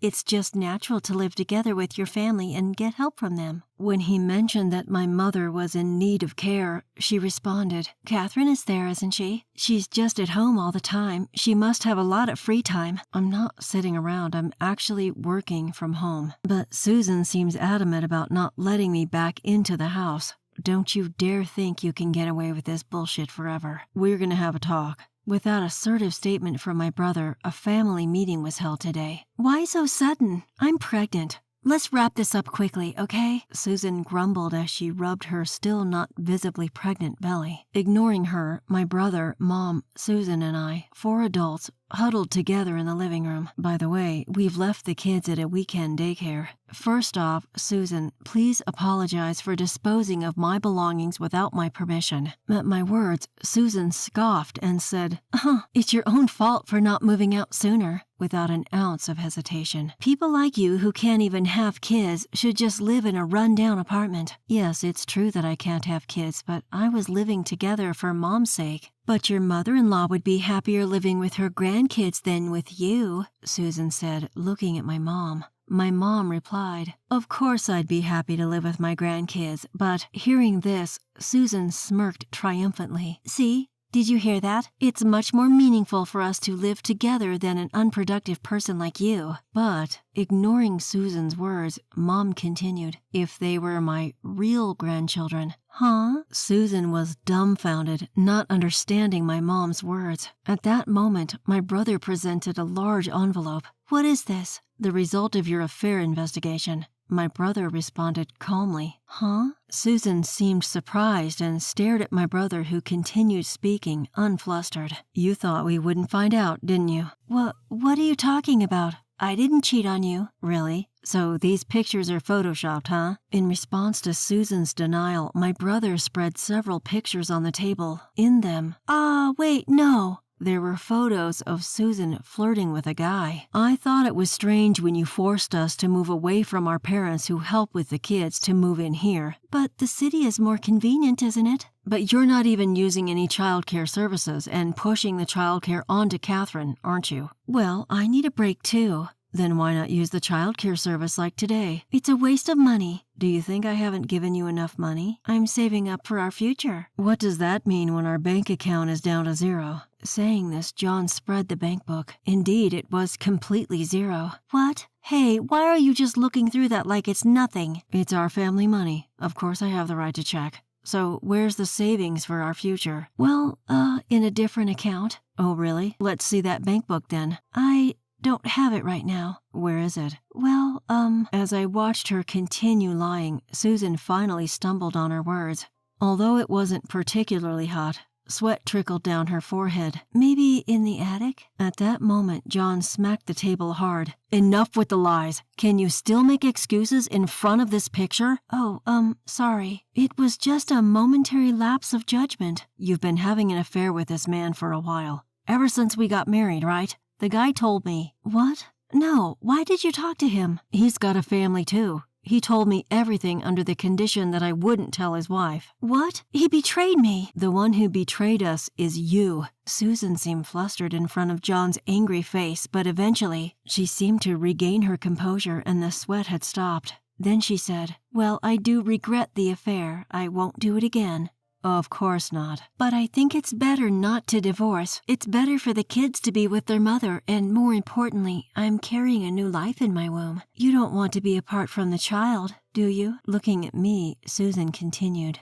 You can't expect grandchildren from a childless daughter, and if I take the kids and leave after the divorce, you'll never see your grandkids again. Is that what you want, mother-in-law? Then she turned towards my mother. Seeing our silence, Susan laughed triumphantly. See? Isn't a barren old woman just a nuisance? It's natural that she should leave. Susan stomped around, huffing and puffing. But then, something unexpected happened. Mother quietly said, Well, you, who are totally unproductive to me, should also leave with your child. Huh? As she started to smile, puzzled by what she heard, John presented a document to her. What's this? Huh? DNA test results? Negative? What is this? It's the result of a DNA test between me and the kids. When did you? That ain't none of your business. Anyway, the results are as they are, all three. They aren't my kids. And here are the results with your affair partner. Confirmation, meaning they are indeed your kids.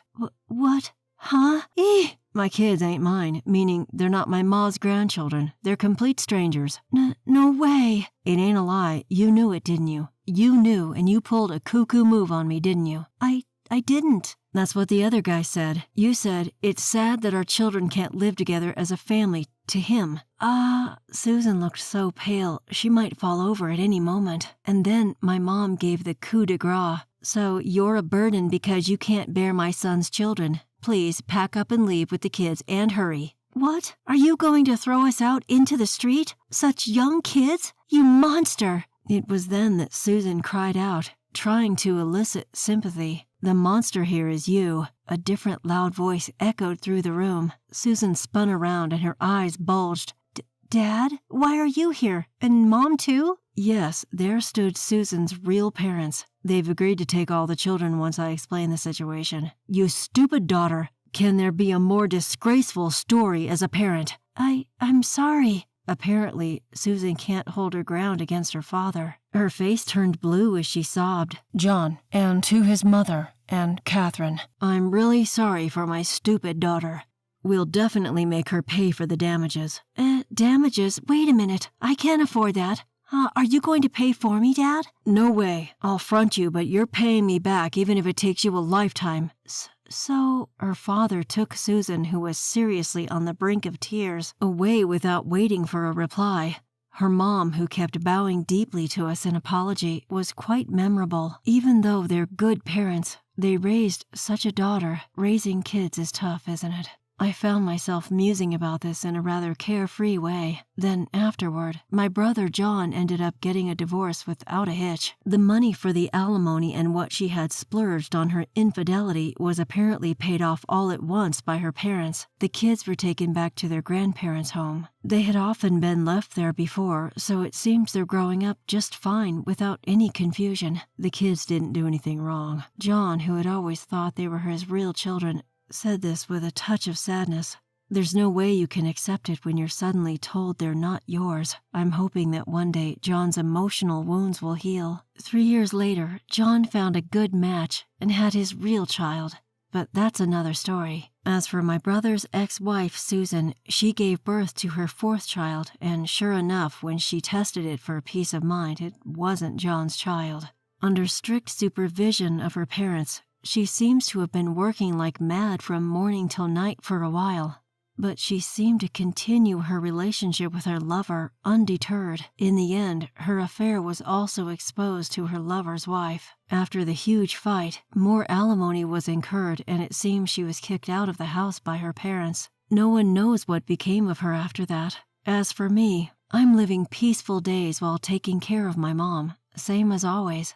In fact, the personal items she disposed of were all retrieved on the same day by contacting the waste disposal company. On such a peaceful day, a familiar face appeared before me. It's been a while. The person smiling before me was the guy I once thought of marrying. I couldn't forget about you, and I have been single all this time. Even my parents finally gave in. They have a rather selfish reason. My brother got married and had a child. They told me I could do as I please about marriage. Caught off guard, he presented me with a ring. It may be too late, but I can't think of anyone but you. I want to help you take care of your mother, so could you please marry me? Unable to hold back, my face crumpled in tears. Without hesitation, I jumped into his arms, where he held me with a gentle smile.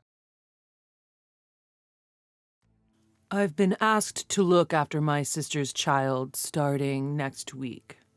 I had finally entered my 2nd trimester and was beginning to feel some ease. All of a sudden, my husband came up with an outrageous idea. Take care of your sister-in-law's child? I'm pregnant, remember? Despite my objections, my husband insisted. You're in your 2nd trimester, aren't you? Right from the start, he seemed all too ready to push everything onto me. For the sake of the child I'm carrying, I can't take any more. That's when I decided to call a certain person.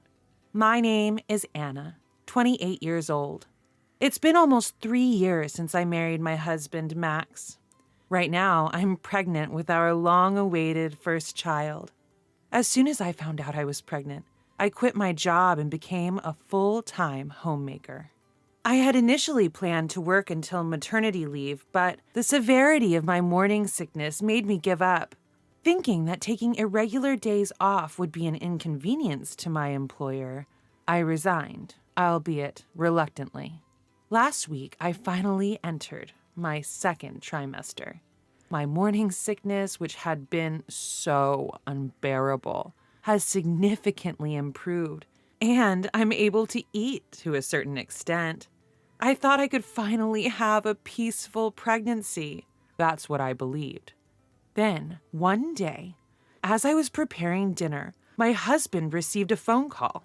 With a grimace on his face, he weakly responded, "What? Starting next week? So suddenly? Uh-huh. Yeah, I suppose. Okay, I got it." He seemed deeply troubled. After he hung up, he dropped his shoulders and let out a heavy sigh. Seriously? What's wrong? Who is that? It was my sister. Your sister? What about her? At my question, my husband made a face. We're going to be looking after my sister's child starting next week. What? So That's why we're taking care of them. Hold on a minute. What are you saying all of a sudden? Summer break starts next week, right? My sister said, I need some peace and quiet. Could you take care of the kids? He made it sound like it was no big deal. It was infuriating. I found my anger bubbling up as I faced him, and I had to speak up. Hey, I'm pregnant, you know? Do you understand that? And your sister's kids, they're 3 boys, right? Yeah, I know, but you're in your second trimester, aren't you? What? Is he serious? The second trimester just means some of the early worries have lessened than before. It's not like I can do anything without worry now. His words irked me, and I blurted out my feelings. I don't care about being in my second trimester. Being pregnant means my condition is different than usual, you know. There's no way I can take care of your sister's kids in this state. Well, what can we do? She said it wouldn't be a lot of trouble. So, you're going to ignore how I feel. How can you just say okay on your own? You're so annoying. Think of it as a parenting rehearsal. A rehearsal? 1 elementary school student and 2 preschoolers? You think I can take care of 3 rambunctious boys right now? Well, that's... Cornered by my harsh questions, Max could only look down, guilty. When will this end? I asked, to which he replied something else I couldn't believe. The duration is, about 2 weeks. What? 2 weeks? That's way too long. Are you out of your mind? She's the one who said it. What can I do? If you have any complaints, tell her, not me. You keep saying, my sister this, my sister that. Don't you have your own opinion, Max? Are you going to prioritize your sister's demands over your pregnant wife? Well, I can't help it. She's scary when she's mad. What kind of reason is that? Max has an older sister, Annie, who is 5 years older. Despite being almost 30, Max seems to be completely under her thumb. It must be the age difference as well as Annie's strong personality. He always prioritizes her wishes first. Every time I heard about it, I couldn't help but feel pathetic. Up until now, I would have just resigned myself, saying, well, it's just the usual, can't help it. But the circumstances are different now. If anything happens to the baby in my belly, I'll regret it for the rest of my life. This time, I have to prevent it at all costs. With a firm resolve, I confronted Max firmly. Please tell Annie no. But it's already decided. I don't care. What if something happens to the baby? Can you take responsibility? Why does it have to be like that? Consider my position too. Huh? Don't joke with me. I object. You better say no. If you're so insistent, Anna, you should tell Annie yourself. I can't do it. Max locked himself in his room as if to escape. What's with that attitude? Prioritizing his sister over his pregnant wife? Can such a thing even happen? Anyway, I have to refuse Annie as soon as possible.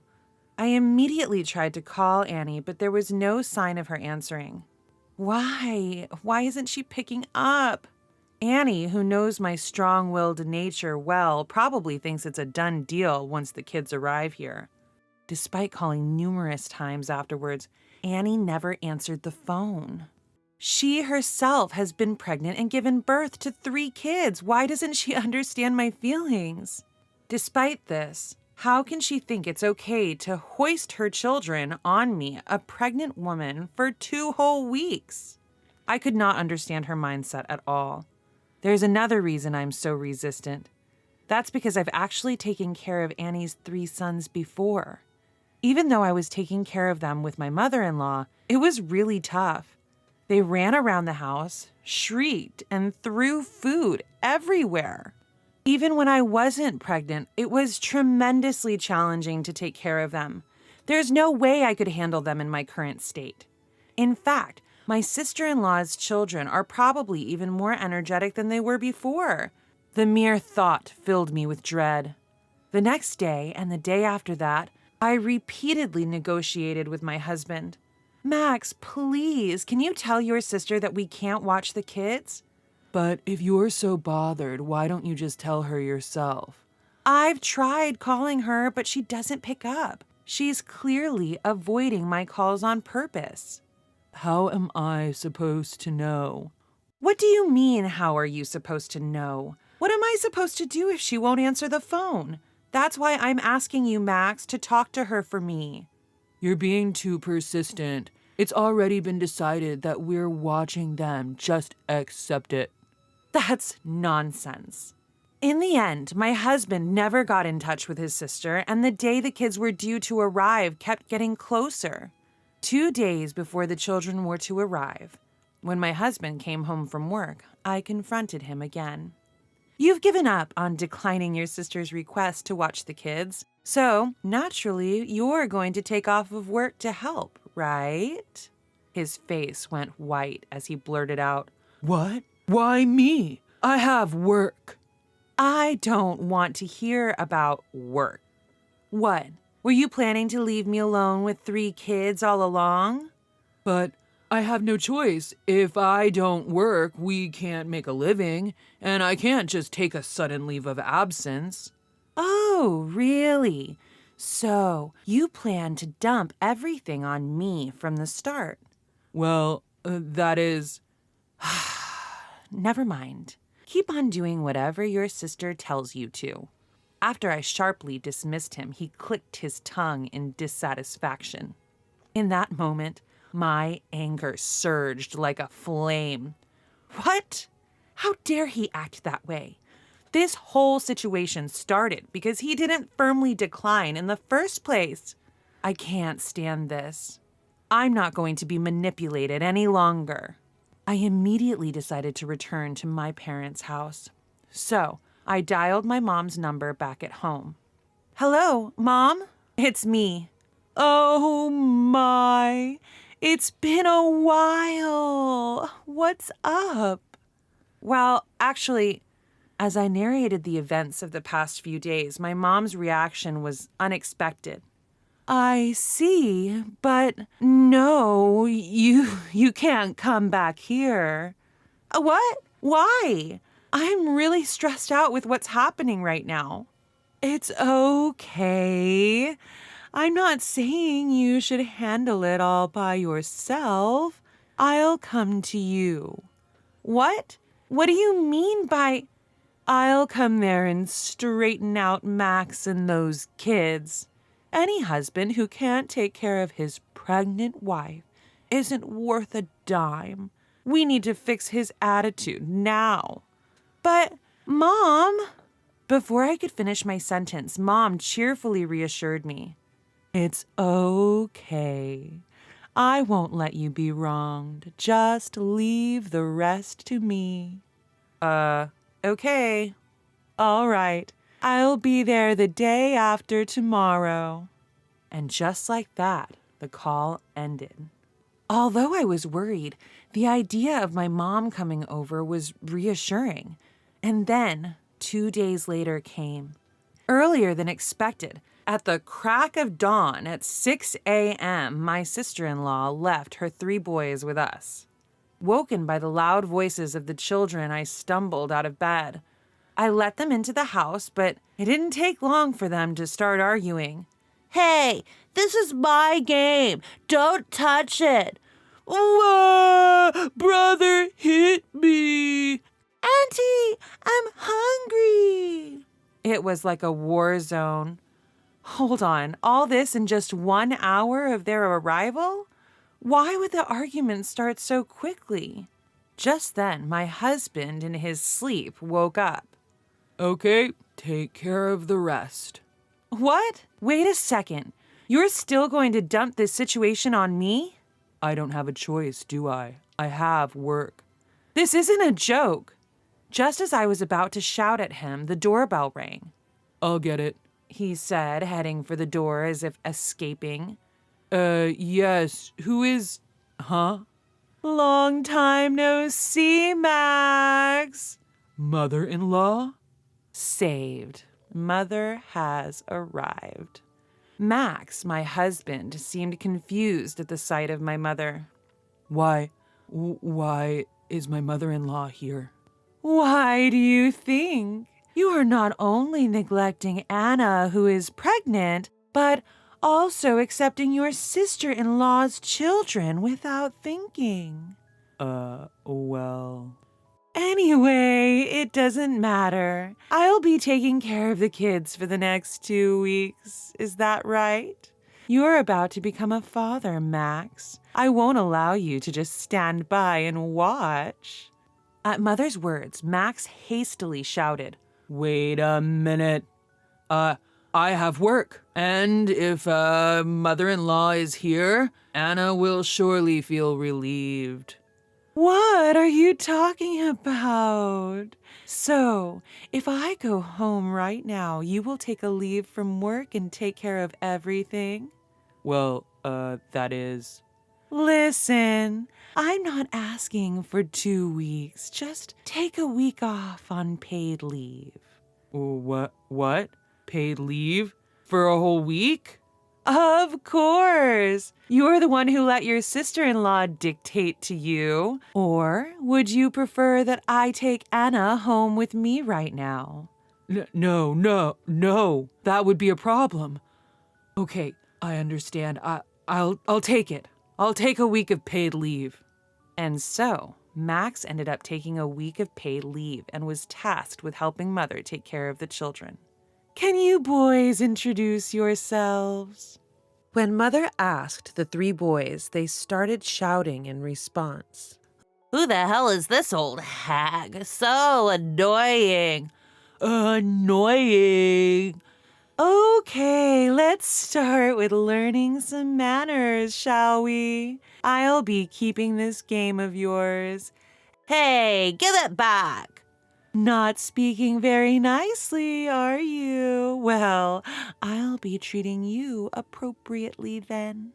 With a hard glare from Mother, the children let out a small squeak.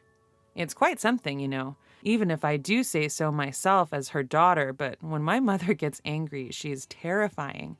When she's mad, she turns into something so fierce you can hardly believe it's the same woman with her normally gentle expression. Plus, my mom used to be an elementary school teacher. There's hardly a better person for handling children. Throughout this time, my mother didn't hesitate to discipline the unruly kids. She made sure they were in bed by 9 p.m. and got them up at 7 a.m. While they were at our place, she set a limit of 1 hour of video games per day. 2 weeks later, I was worried about what would happen, but it all went smoothly. Even the kids who initially disliked my mother gradually started listening to her. We were supposed to send the kids back to my sister-in-law's house that day, but my mother stopped it. Max, I'm taking the kids to your parents' house. What? And please invite your sister-in-law to your parents' house too. Is that okay? Yes, understood. In these 2 weeks, my husband was entirely reformed by my mother, becoming a more dependable man than before. Max contacted his sister and changed the meeting place to his parents' house. We all headed to Max's parents' house. As soon as we arrived, my sister-in-law, Annie, approached Max with a displeased expression. Max, why on earth are we at your parents' house? I told you to bring them to my place. Well, my mother-in-law suggested. What? Mother-in-law? Who the hell's? As Annie raised her voice, my mother greeted her with a bright smile. Nice to meet you. Who are you? I'm Anna's mother. I heard that my daughter has been helping you out. Oh, hello, Anna's mother. Nice to meet you. Why would you dump 3 boys on a pregnant woman for 2 weeks? What on earth were you thinking? What? My mother, who had tried to keep things peaceful, began to directly question Annie, who was attempting to play innocent. Even my mother-in-law, who didn't know the full story, joined in confronting Annie. Hey, Annie, what the hell is going on? You left the kids with Anna? Is that true? That is. Do you know Anna is pregnant? Are you aware? No, it's not like that. I just asked Max for a favor. I didn't force it on Anna. The sister-in-law, accused by my mother-in-law, desperately made excuses. Unable to bear the sight, my mother quietly interrupted the conversation. Could you stop this unseemly arguing? Annie, you've experienced pregnancy, right? You understand that even during the second trimester, you can't let your guard down, right? That's... Also, your child doesn't even know how to hold a pencil. Can't show their appreciation for a meal. What kind of education are you providing? Well, I corrected all the points I noticed, but that wasn't for you. It would be the kids who would suffer if they continue as they are. I did it for them. Please don't misunderstand that. Annie's face gradually turned pale and she eventually fell silent. My mother-in-law, who had been listening to the conversation, turned bright red and apologized to my mother, saying, "I'm sorry." Even after that, my mother went on to talk about how she had been disciplining the children with all her might for the past 2 weeks. She took the opportunity to criticize Annie's parenting and even criticized my mother-in-law's way of raising her daughter, Annie, with a hint of sarcasm. By the time my mother finished speaking, both my mother-in-law and Annie were completely exhausted. I'm truly sorry. They both bowed deeply to my mother. After that, it seems that Annie was severely scolded by my mother-in-law. What's wrong with you? Because of you, I was humiliated. But I just wanted a break. There's a limit, you know. Forcing your kids on pregnant Anna for 2 weeks, that's insane. Oh, I'm sorry. I won't do it again. Crying loudly, Annie repeatedly bowed her head. By my mother-in-law's order, she was strictly forbidden to leave the children at our house in the future. Ever since then, my husband has become much more reliable. It's probably thanks to my mother, but I also feel a change in my husband's attitude. Anna, I'm really sorry. I didn't realize that housework and child rearing were so hard. It's okay. I'm glad that you understand. I won't be swayed by my sister anymore. From now on, I will prioritize you, Anna, and act accordingly. You may not trust me right away, but I want you to watch me as I strive to be a good husband and a good father. Thank you, Max. It's okay now. With him as he is now, I'm sure we can build a happy family. Looking at him, who was staring straight at me, I was convinced of that. After that, a healthy baby was born to us, the couple. My husband has become very fond of children, and he is taking paternity leave and taking care of them earnestly. All of this is thanks to my mother's teachings. Outsiders don't need to come to the funeral, haha. On the night my kind father-in-law passed away, a wake was held.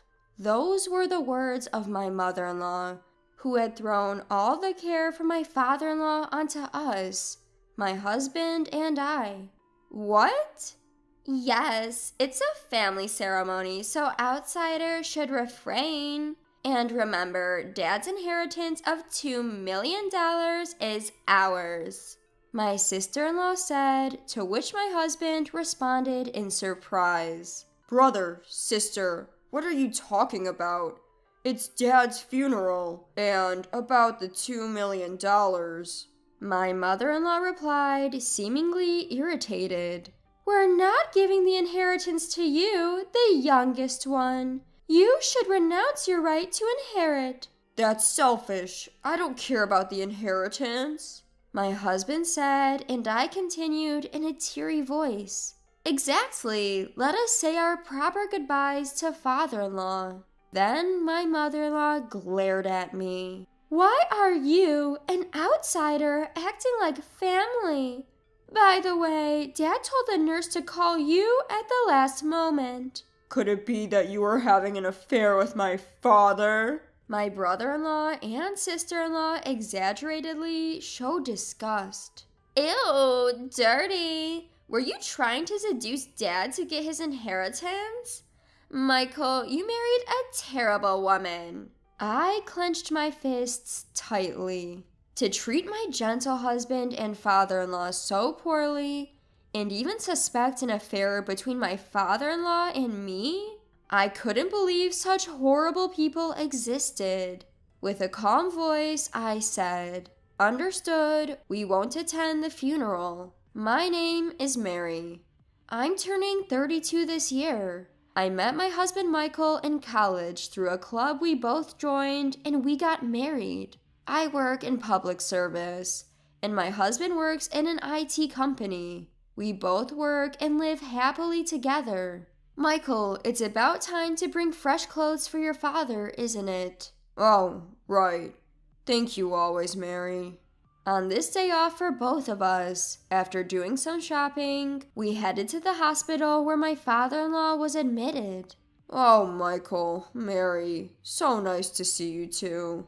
Lying on the bed in the private room and smiling, my father-in-law had a stroke last year and is left with paralysis on the left side of his body. Since then, he's been hospitalized and diligently undergoing rehab. "It was quite cold outside, Dad." "I see. You both take care not to catch a cold." My husband spoke gently. I arranged his clothes and arranged the flowers we brought. "Mary, Michael, thank you for always looking out for someone like me." "What are you saying, Dad? Don't worry about it." "Yes, please let us know if there's anything else we can do." As we were having our usual conversation, the door to the hospital room suddenly opened. Then my mother-in-law, brother-in-law John, and sister-in-law Emily rudely entered the room. Upon seeing us, my mother-in-law said conspicuously, "Oh, it's you, Michael, and what was your name again?" At her words, my brother-in-law and sister-in-law chimed in. "Hey, Mom, that's a bit much, don't you think? Ha ha. Just because she's the leftovers bride, ha ha." "That's right. Her name is Maria, right? Haha." I kept silent, looking down. We had been married for 3 years, and I had met my mother-in-law numerous times. It's impossible that they don't know my name. "Hey, Mom, big bro and sis, stop being rude to Mary," my husband Michael said in an irritated tone. His mother exaggeratedly shrugged her shoulders. "Oh, I was kidding. Why are you so mad?" "A joke. You guys always..." Michael tried to continue, but his mother cut him off. "Enough! We're going to have a family discussion now. You two are excused." "We're family too." Michael protested, but his elder brother shooed us away with a shh gesture. "You third wheel and still want to hang around? Get out already, haha." My sister-in-law also chimed in, giggling. "Yeah, this discussion doesn't concern outsiders like you." Michael looked upset. He turned to me and said, "Let's go." I bowed to my father-in-law, who was troubled by the situation, and left the hospital room with Michael. On our way home, Michael apologized to me. "Mary, I'm truly sorry for my family's behavior." I shook my head and responded, "No, you're the one who's truly hurt, aren't you?" Michael managed a weak smile at my words. He was born as the third and youngest child. From what he had told me, his mother had always favored his older siblings, and she ignored him most of the time. According to Michael, his mother never attended his school events like parent-teacher conferences or sports days. While his siblings were always gifted expensive new things, he only got hand-me-downs that were old and worn. Even as a child, he had learned not to ask for anything. While his underachieving siblings were funded through private universities, Michael, who was a good student with good grades, was told by his mother to work after middle school and that she wouldn't pay for his tuition for higher education. Michael had to take out student loans and attend a public high school and a relatively inexpensive state university, where he managed to find his current job. When I met his family for the first time after we decided to get married, his mother showed no interest. "I don't care what you do," she had said, not even offering us anything to drink. His brother and sister looked at me with amusement, making fun of me. You really must be a masochist to marry such a leftover, haha. Absolutely. You must really have a peculiar type, haha. My husband has always been treated as an inconvenience to his family, a third wheel. This treatment didn't change even after we got married. We were consistently left out of family events such as weddings and funerals. As a result, we were later scolded by relatives for not showing up, asking, "Why didn't you attend?" But my father always had my back, Michael said, squinting his eyes. When Michael was a child, his father was often away on business trips, hardly ever at home. However, on occasions like Christmas and birthdays, even when Michael didn't receive a gift from his mother, his father always made sure to have something for him.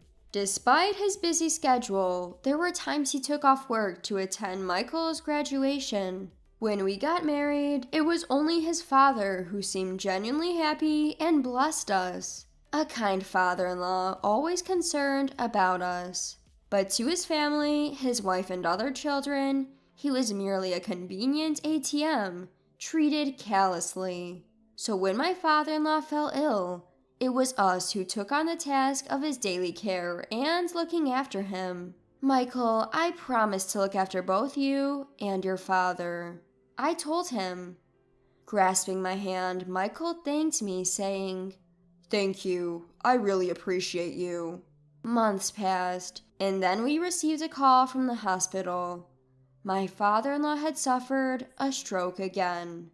By the time we arrived, it was too late. My father-in-law had passed away. Dad, I wanted to do more nice things to you and be a more devoted son. Overwhelmed by grief, Michael cried out, looking at his peacefully sleeping father. I, too, shed tears, remembering the kind words and smiles from my father-in-law. My mother-in-law, brother-in-law, and sister-in-law arrived, but they didn't shed a tear. In fact, they seemed in rather good spirits. "I can't be bothered, so you take care of the funeral arrangements," my mother-in-law said, pushing a funeral home brochure into my hands before swiftly returning home.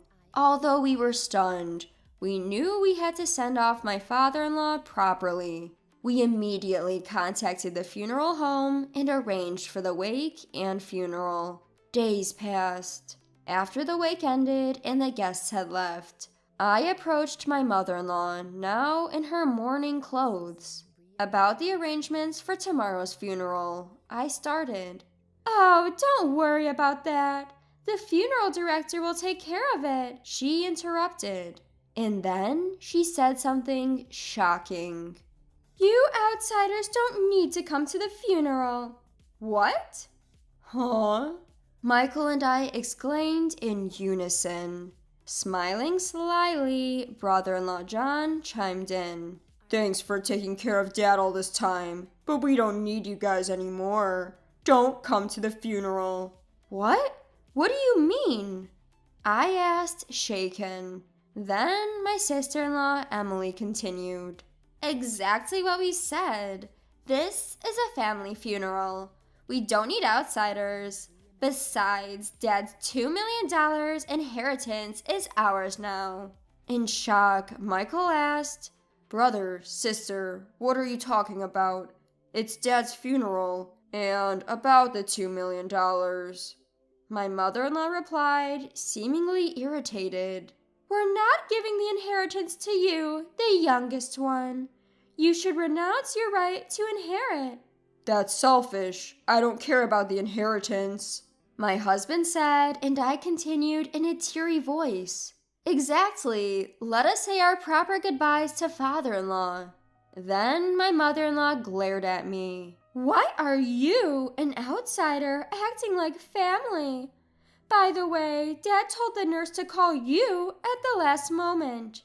That's because I was the one taking care of him.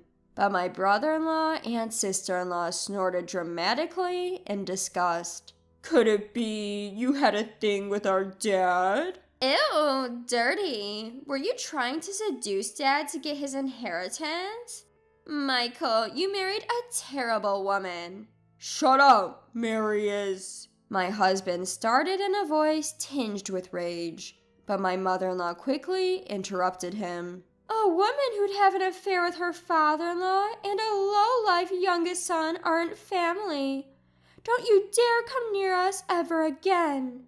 I clenched my fists tightly. To treat my gentle husband and father-in-law so poorly, and even suspect an affair between my father-in-law and me?